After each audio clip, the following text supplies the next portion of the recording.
Good morning. It is Sunday, August 2nd. We are continuing our series, The Big Picture. Um, Real quick, a quick recap of what we talked about last week.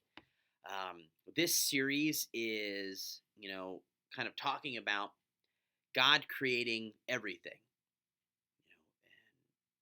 and everything that you see in Genesis 1. And He created all that perfectly. But sin polluted what God made perfectly. And God has and I think continues to make a way for all of us to be redeemed and restored thanks to Jesus, and He invites us into this process. So we kind of covered a few things last week that we are going to kind of add on to and continue to talk about this week. Being creation, fall, redemption, and restoration. Those were the things we sort of talked about last week. So we're in this second week, and we're going to look at Jesus kind of, in a sense, talking the talk. He's teaching what needs to be done. Next week, we are going to look at how He lived. But when we look at Jesus's teachings, I think we realize that much of what Jesus talked about references some of the components of this series of what we talked about last week. Genesis 1, the creation, Genesis 3, the fall, and we talked about in the New Testament, redemption and restoration. And when Jesus addresses these things, we're reminded of the grand story, from beginning to end, and more importantly, our own place in this story. So this morning, we are going to be looking at one of Jesus's most famous sermons, the Sermon on the Mount. And the sermon is the first public ministry event that Matthew recounts and records in his gospel. So where we're going to be is Matthew chapter 5. If you need to pause and open your Bible to Matthew chapter 5 or open your phone to Matthew chapter 5, go ahead and do that. We're going to be starting in verse 1. But as I read this passage, pay close attention to the different elements that we've been looking at. See if Jesus' teachings make reference to elements of creation, of brokenness and the fall, of redemption, of restoration. And if you find something that you think is relevant, write it down. So I'm going to read as we start. Matthew says, seeing the crowds, He went up on the mountain, and when He sat down, His disciples came to Him. And He opened His mouth and taught them, saying, Blessed are the poor in spirit, for theirs is the kingdom of heaven. Blessed are those who mourn, for they shall be comforted. Blessed are the meek, for they shall inherit the earth. Blessed are those who hunger and thirst for righteousness, for they shall be satisfied. Blessed are the merciful, for they shall receive mercy. Blessed are the pure in heart, for they shall see God. Blessed are the peacemakers, for they shall be called sons of God.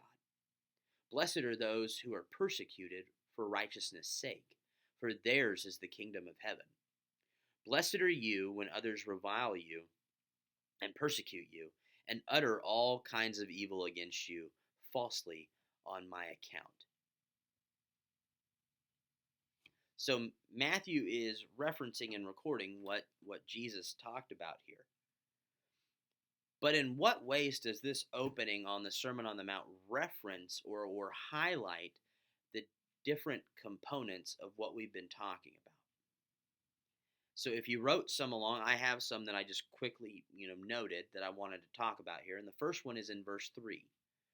It says, Blessed are the poor in spirit, for theirs is the kingdom of heaven.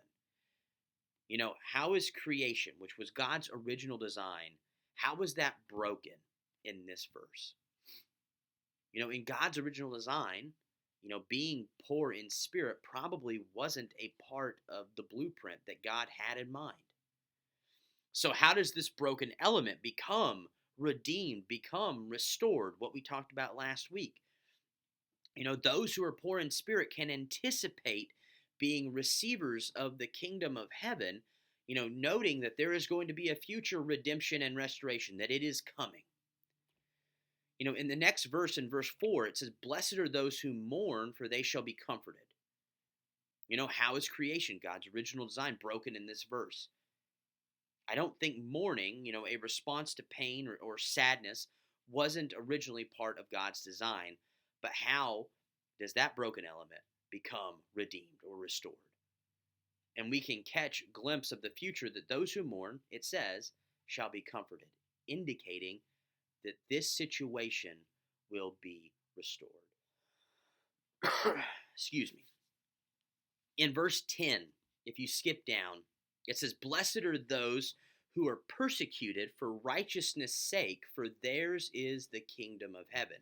You can ask the same two questions. How is creation, God's original design, broken here? And the possible answer that you can come up with is persecution, being treated with hostility, is not part of God's design for human beings. And so, how is this broken element becoming redeemed or restored? Or how will it become redeemed or restored? Those who endure persecution for righteousness' sake it says, will receive the kingdom of heaven. They can anticipate a time when all is going to be restored and they will be beneficiaries of God's kingdom.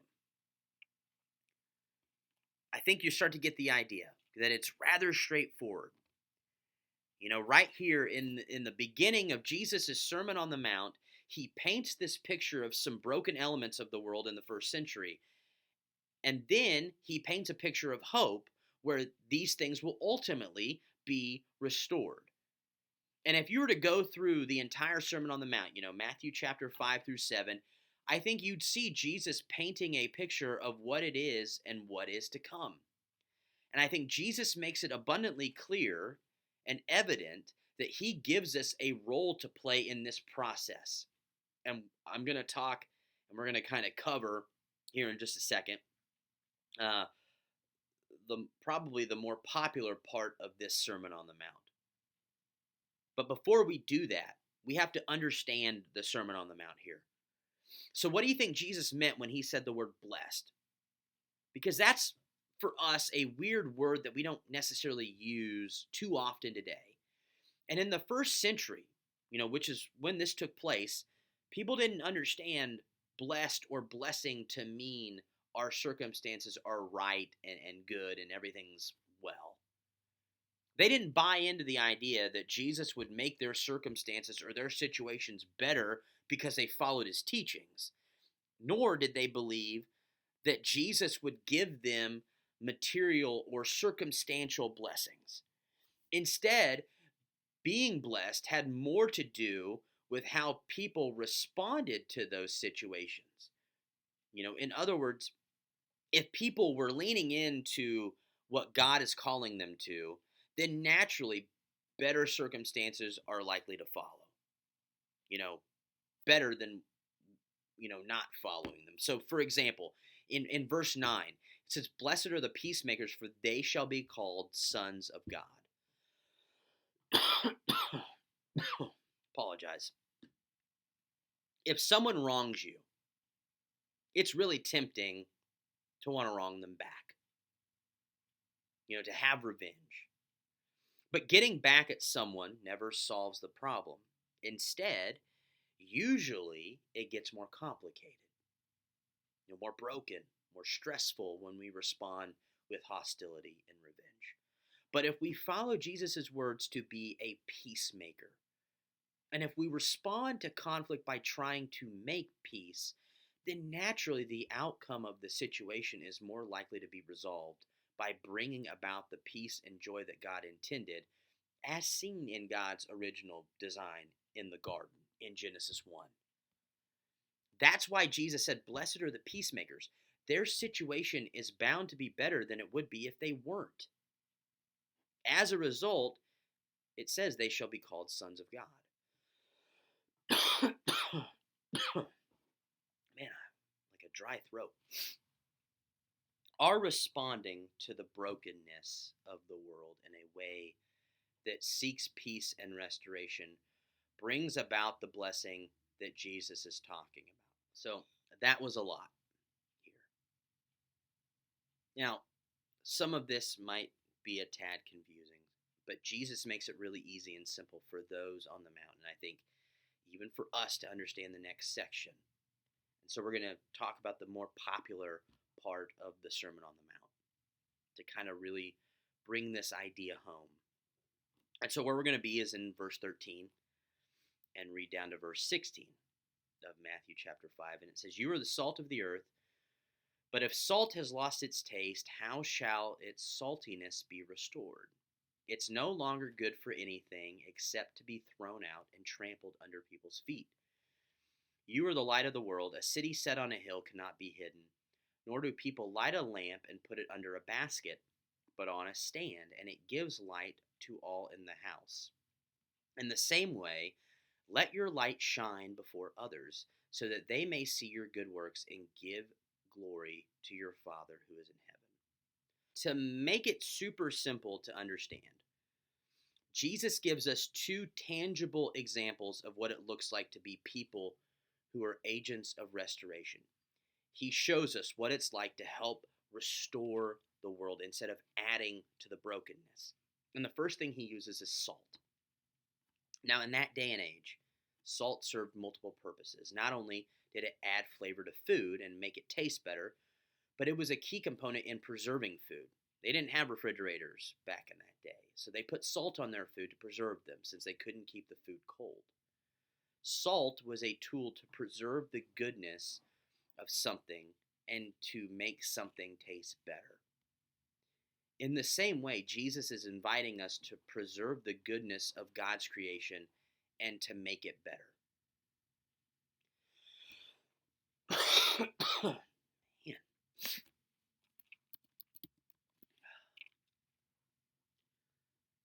Another example that he uses is light. Clearly, a well-lit room is a lot easier and enjoyable to live in than a room that is constantly dark, unless you like to sleep all the time.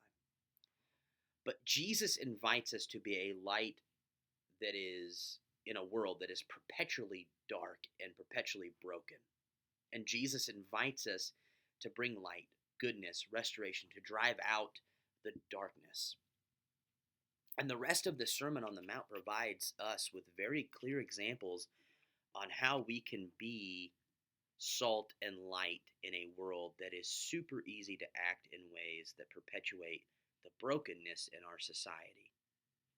We are given examples on how we can preserve the goodness of God's created design while we drive out the darkness as we shine God's light on all the world. Now, why is any of this important? Why does it matter if we know this stuff or not? As mentioned previously, this is the first instance of Jesus' public ministry in Matthew. Just like the speeches we talked about earlier made a huge impact on the world, this sermon has and continues to have a monumental impact. This is the first time that Jesus is going about teaching in his short 3-year ministry.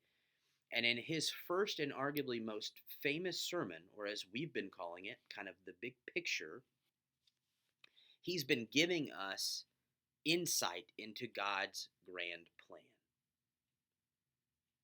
His first words to his first century audience and to some of us today highlights God's plan to redeem and restore the brokenness, this messy world, to its original design. And most importantly, Jesus is inviting us to participate in that process. This is why it's crucial that we're paying attention here so that we don't miss out. So, in a couple of weeks,